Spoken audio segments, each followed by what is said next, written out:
Welcome to Optimal Game State. So this is another quick video relating to, I guess, hobby tips. Right now I am looking at some Battletech, as you might be aware.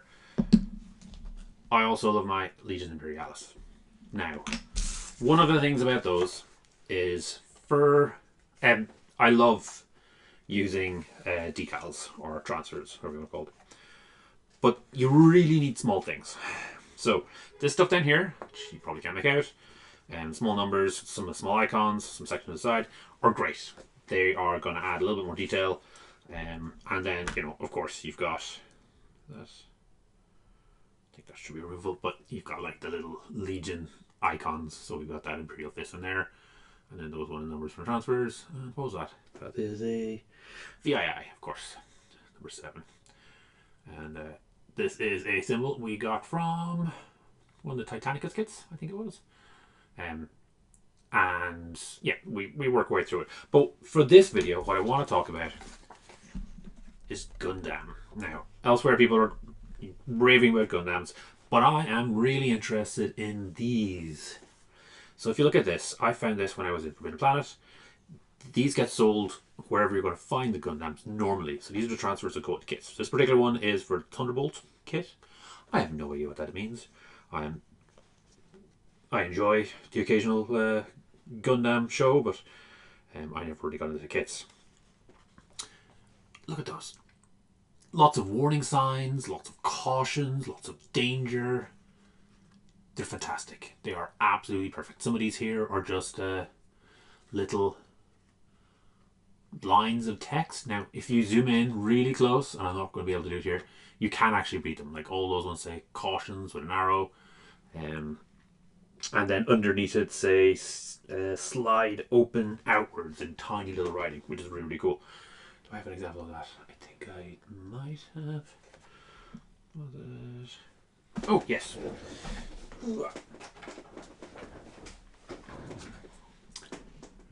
So I put it here so you can see. A little warning to slide out. We also got a little warning sign on the weapon. That's the yellow and black I was talking about. So I think I did actually the yellow with the marker and, in the air video, and then the black was with a brush, and that's one of the normal GW ones. These are great.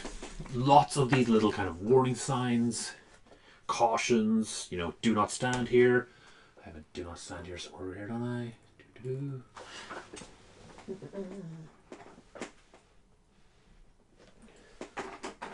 Yeah. This little guy. So I managed to get little danger, do not stand signs on either sides of the brackets.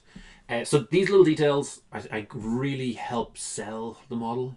They make it feel like it is actually a at the right scale, because you've got tiny little writing, and because these Gundam kits tend to be quite high resolution, a lot more than the GW ones, like you can zoom in mentally and kind of read some of the things that they have underneath. Now, I want to quickly talk about how you do it. So, there are a couple of tips. The first tip, GW will not talk to you about this, but it is microset and it's microsol. Everyone uses these. There are variants. Mr. Hobby does them, versions of them as well. So, this is a setting solution for decals. So, it softs and improves adhesion. And this one, which not everyone uses, is it says the exact same setting solution. Softened decals conform with irregular surfaces for a painted on look. So as far as I'm aware, so what I will do is I brush this onto the section that I'm going to do. So I have a brush. So in this case, and these are chemicals that for melting things. So in this case, I would have painted it on here. Just paint it around, and you paint it around the area. This is stuff that kind of comes off, but some people like to varnish ahead of time. I normally don't, unless there's something really weird about this thing. But microset down. Then what I do is I cut out my decal and I place it onto these. So this is one of the things you get for dry brushes. So I know Artis Opus are quite famous for having their moistening tab, but they are also for a vastly cheaper version available with this Artify kit. So it is a very, very good dry brush set. for a fraction of the price you're probably going to find on Amazon. And in there it does have this. So you're able to soak this in water and leave your decal on it, and that'll separate it from the piece. You're then going to lift it out and then move it on, and you'll be moving on with the microset. Sometimes I'll brush a little microset onto the decal as it's getting in place. You'll move around your brush, get in a position, and then what you're going to do is you're going to press it in. So I normally use these and move around. So that just removes some of the moisture and presses it in to kind of give it a better adherence. All right, I'm not quite done.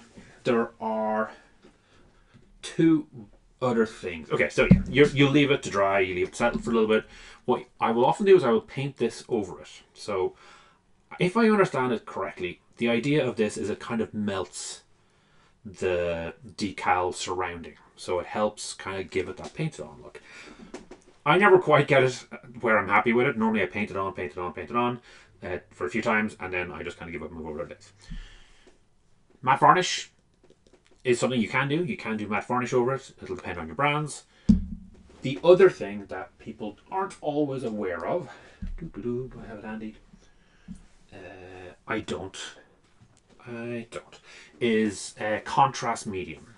Now, I was aware of this beforehand, but Andy from Mediocre Hobbies talked about it in one of his videos, which is a really good spot for kind of tips and hints. Basically, if you do contrast medium over something, it acts as a matte varnish. So if you paint some contrast medium over your decal, it is going to look a little bit better. One extra detail. So this is something that I love doing. If you paint over, oh, that's not a great example, I didn't do it on that one. This is the one I want to show, but it's not really zooming in. Yeah, you can kind of see it there. So if you paint over with, you know, maybe a 50-50 basilicanum contrast and contrast medium. So contrast medium is what Andy uses. But if you add in a little bit of basilicanum contrast, it gives it this kind of smoky effect, which makes it look like the decal's been kind of beaten down and worn. It's been hit by a shell. You know, there's been smoke around it. It just looks a little bit more beaten up and kind of underneath everything. So that's something I like doing. I also do it on... Yeah, I think I would have done it on these guys. It may not be necessarily too evident.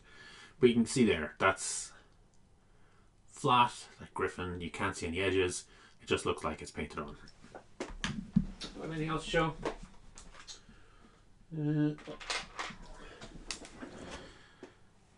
Yeah, here's another one. So this is just, you can kind of see a little bit of a kind of a smoky character around this. Not a lot. I didn't go overboard. We can do it all on that one. Oh, yeah, a little bit better on that one. Anyway, that's it. Those are the things I want to show you. So, removing your transfers with something like this. If you don't necessarily have this, but do it on a brush. The old style that used to get shown of putting it in a saucer and separating a saucer is not the way you do it. Not anymore. So if you don't have something like this, any sort of... What do you call these? Foam. Any sort of foam you can get, or sponge thing, with water, that'll soften the underneath layer, and then you'll be able to move it off with a brush. Use a nice tweezers, so it'll get you a good grip on it, and then yeah, move it in position, move it off. You're going to be using set to get it into position first. Once you're happy with it, you're going to press it down to get good adhesion. Microsolve. If you're into it, not everyone does, but they normally come in a 2-pack. You may as well try it out, and then work out some sort of matte varnish. Oh, hold on. There we go. You had it somewhere. So, contrast medium by itself will get the job done. I like adding a little bit of basilicanum grey into it because it kind of gives it a smoky, weathered, beaten kind of effect into it. That's something I like for this scale model. Anyway, that's it. So that's the tip. Have a look next time you're in Forbidden Planet. See if you can find any of these. A sheet like this will have a ton of different options and will keep you going for quite a while. So Thank you very much for listening. Have a great week. Thanks for making it all the way to the end. Hopefully you enjoyed this video. Each week I put up a new video talking about one of Games Workshop's specialist games. The goal is always to try and make the best possible two-player experience. If this is something you'd find interesting, please subscribe to the channel and comment to let me know what you'd like to see in future.